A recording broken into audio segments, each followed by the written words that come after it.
Ready?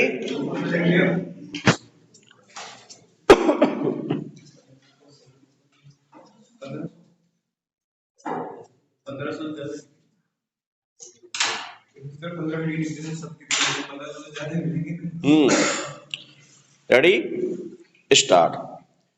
विवेच्य कथन का अभिप्राय है कि आज मात्र वैज्ञानिक उपलब्धि या अनुसंधान पर सारा ध्यान केंद्रित करने की अपेक्षा इस बात की अधिक आवश्यकता है कि वैज्ञानिक मानसिकता के निर्माण, विकास, प्रोत्साहन एवं अंगीकरण में अधिक रुचि ली जाए। स्टॉप। पहले प्रकार के दृष्टिकोण का संबंध जहां बाह्य जगत से है, वहीं दूसरे प्रकार के दृष्टिकोण का संबंध मनुष्य के अंतर जगत से है। स्टॉप। पहले का संबंध मुख्यतः भौतिक विकास एवं प्रगति से है, जबकि दूसरा सामाजिक एवं मानवीय मूल्यों एवं अपेक्षाओं को ज्यादा महत्व प्रदान करता है। स्टॉप। इसलिए निसंदेह यह स्वीकार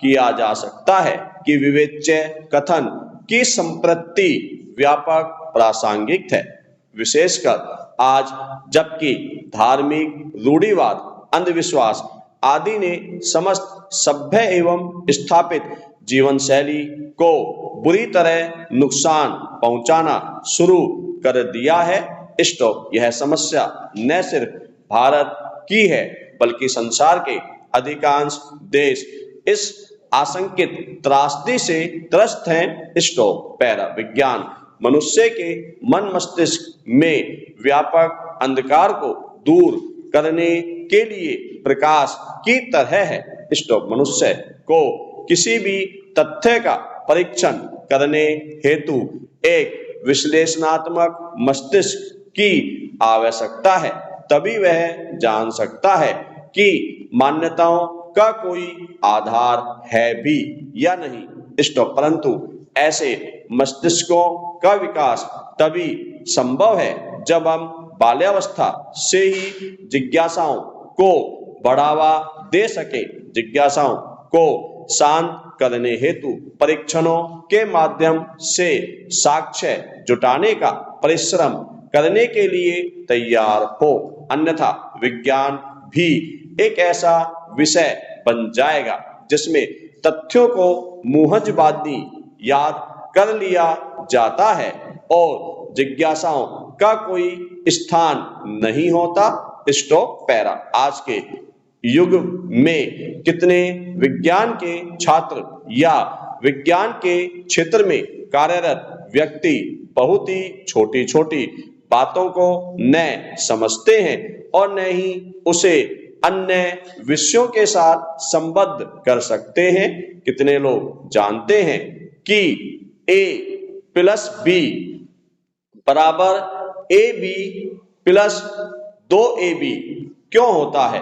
विज्ञान के तथ्यों को याद कर लेना या करा देना किसी भी प्रकार से लाभदायक नहीं है। स्टॉप। बाल्यावस्था के वे प्रश्न जिनका उत्तर शिक्षक या माता पिता को भी नहीं पता होता, के लिए कोई स्पष्ट उत्तर नहीं दिया जाता। या तो ऐसे प्रश्नों को टाल दिया जाता है या बच्चों को कह दिया जाता है जो कहा जा रहा है उसी को याद करके दिखा दो, तुम्हारे लिए यही बहुत है।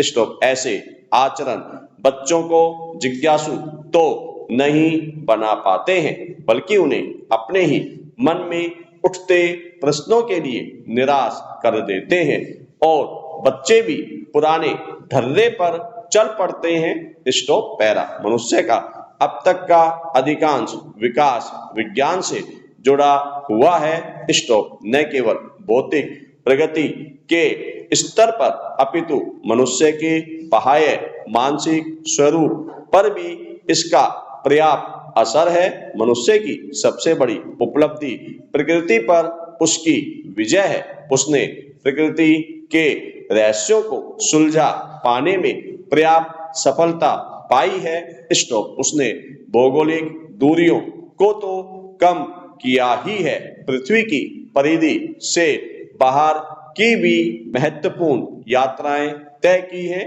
स्टॉप। संचार व्यवस्था में तो अभूतपूर्व प्रगति हुई है। उपग्रहों ने हमारी सारी जीवन शैली ही बदल दी है। स्टॉप। इनके माध्यम से हम मौसम का पूर्वानुमान कर सकते हैं, पृथ्वी के गर्भ में छिपे खनिज पदार्थों के विषय में जान सकते हैं।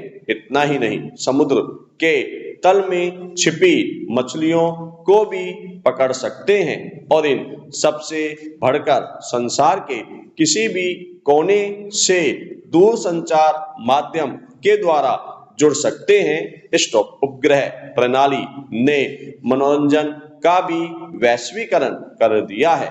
औषधियों के द्वारा अतीत की कई जानलेवा बीमारियों पर काबू पा लिया गया है। स्टॉप। शल्य चिकित्सा ने अब हृदय एवं मस्तिष्क तक की सूक्ष्म से सूक्ष्म बीमारियों पर काबू पाना शुरू कर दिया है। स्टॉप। अब उससे भी आगे लेजर तकनीक से बिना शरीर की चीरफाड़ किए घातक से घातक जानलेवा बीमारियों पर नियंत्रण पाया जाने लगा है। विद्युत क्षेत्र की उपलब्धियों ने अंधेरों को उजालों में और उमस व ठंडक को राहत में परिवर्तित कर आम लोगों के जीवन को भी आरामदायक बना दिया है। स्टॉप। वैज्ञानिक अनुसंधान एवं तकनीक के द्वारा उद्योग एवं कृषि के क्षेत्रों में उत्पादन एवं उत्पादकता में उल्लेखनीय वृद्धि हुई है, परंतु क्या इस प्रकार की भौतिक प्रगति मानव जाति के सुख चैन के लिए पर्याप्त है? मानव की मानसिक शांति एवं राहत क्या इन्हीं उपलब्धियों में बसती है? आज क्यों संपूर्ण मानवता अपने को भयभीत एवं त्रस्त महसूस कर रही है? स्टॉप। पैरा।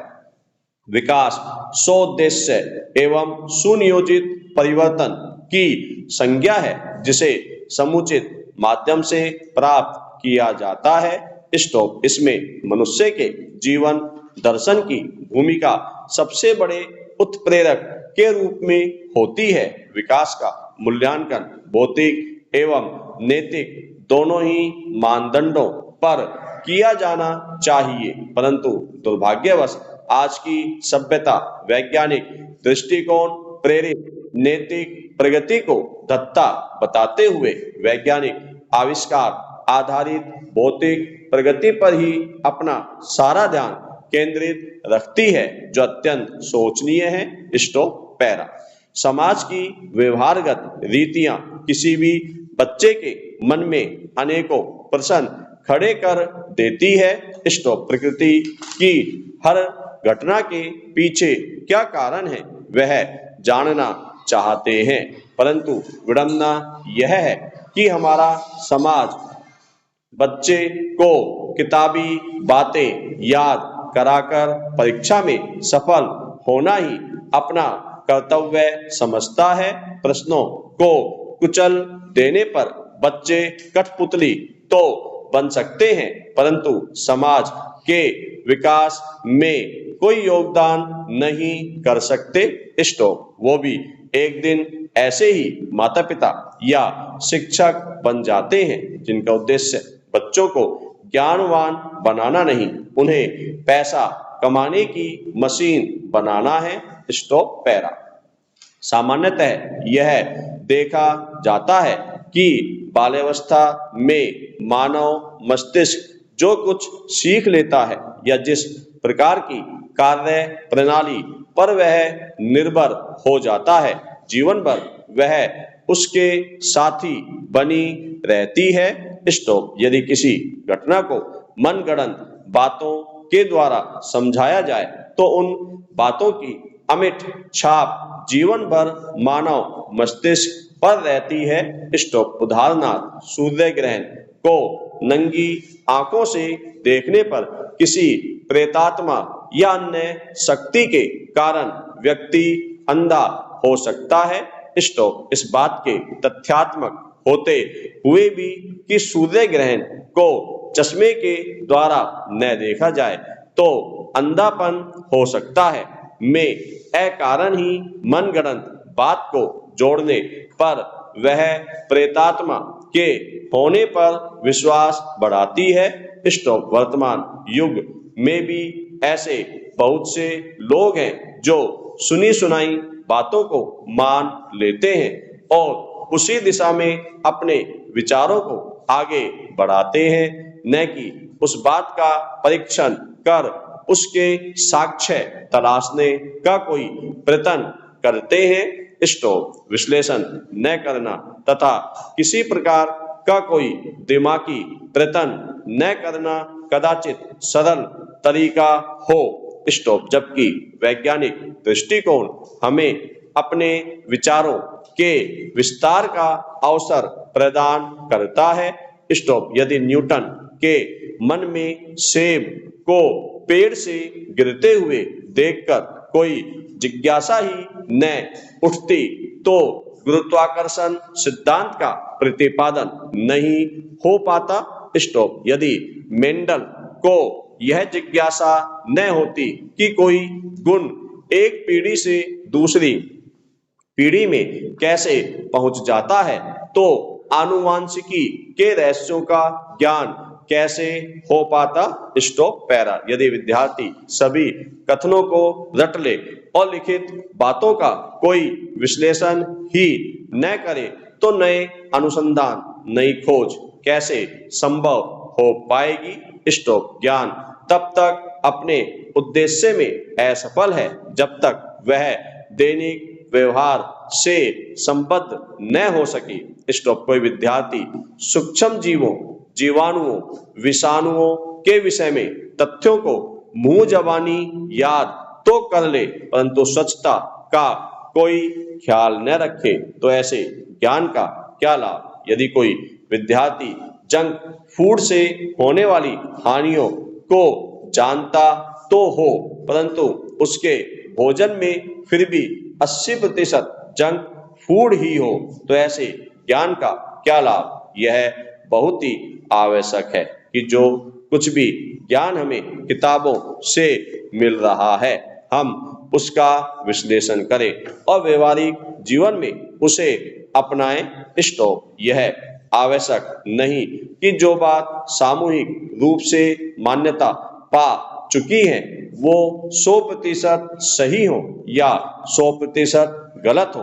अतः यदि विश्लेषण न किए गए तो हम किसी ज्ञान को नकार सकते हैं और किसी मनगढ़ंत बात को अपना भी सकते हैं। इसलिए आवश्यक है कि वैज्ञानिक दृष्टिकोण का हम अपने जीवन के हर क्षेत्र में उपयोग करें। स्टॉप।